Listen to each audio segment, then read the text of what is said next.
What's up everyone? Today I'm going to do something a little bit different and show you my dad's mini bike.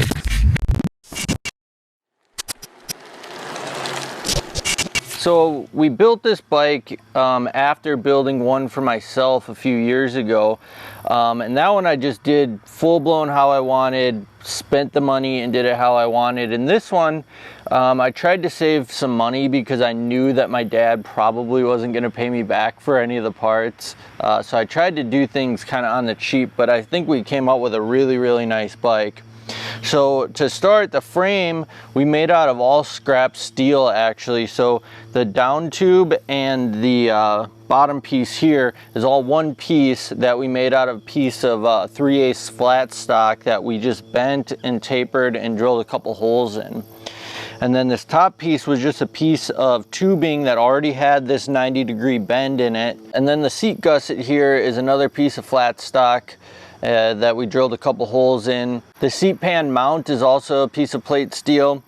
And then we had a couple mounts for the suspension and for the foot pegs that are just some round stock. And then we kind of wanted a little bit of a challenge over my last bike, so we made this one a soft tail, and the swing arm is basically made out of square tubing and then some flat stock for the mounts. Again, all repurposed steel for the frame, so I thought that was pretty cool and kind of in the style my dad would go with on his own anyways. The engine is basically the standard Predator 212 that you get from Harbor Freight. The only things we really did was added this air cleaner and then removed the actual tank and added our own tank, which is off a Kohler 4-horse motor that my dad just had laying around. And really all we did was tunnel this tank. So we cut out a piece of the tank and then put a piece of C-channel in there to tunnel it to go around the top tube here. And then the wheels I got off of Amazon. The rims are Piranha brand. They were pretty cheap, $100. They came fully ready to go with the drum brakes, and I just had to get tires and tubes, which I also got on Amazon, which I think were around $60 for the pair.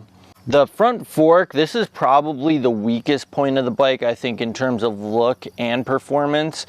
These were really cheap, I think like $60. These are for like a Honda 50 replacement. And I got the gold ones because they were a little cheaper than the black ones, and we weren't really sure what color scheme we were going with yet, other than we knew we were getting some red parts. But the other big thing about these forks is that they're not that strong, so the tire flops around a little bit. We had to make that really tight, and it still has a little bit of play. It's not ideal really at all. And then we just got some basic like $10 handlebar risers off of Amazon as well. And then the handlebars are Pro Taper 7/8 handlebars.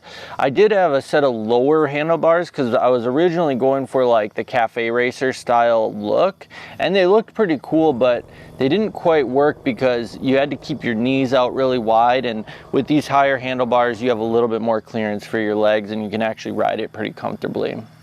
The brake levers and cables and the throttle and grips all came as one kit on Amazon as well. I think they were really cheap, like $35. Not amazing, but it all works.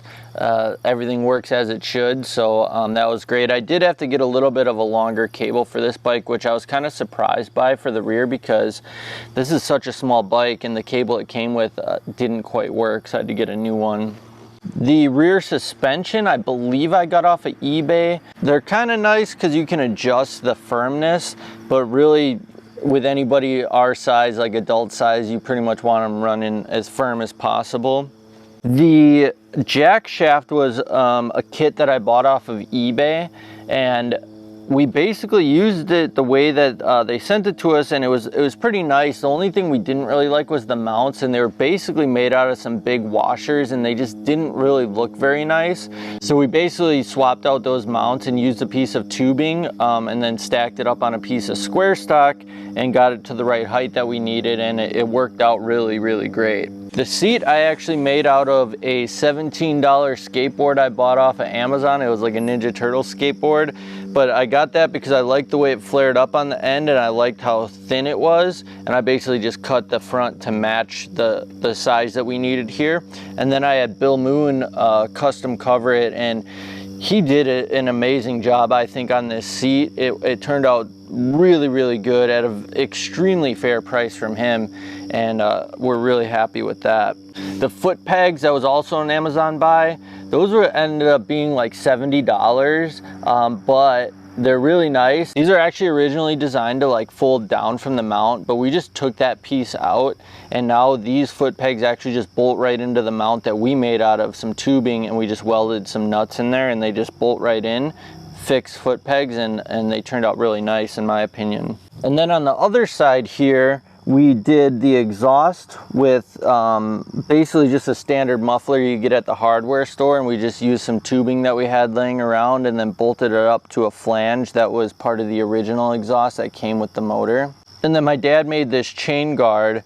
We kind of tried to make it look somewhat similar to the tank. I don't think we did quite do that, but it just works. It looks good on the bike. It matches kind of the style that we were going for. So anyways, that's my dad's mini bike. let me know what you guys think about mini bike content. Let me know in the comments, like the video and subscribe, and I'll get back at you with some more.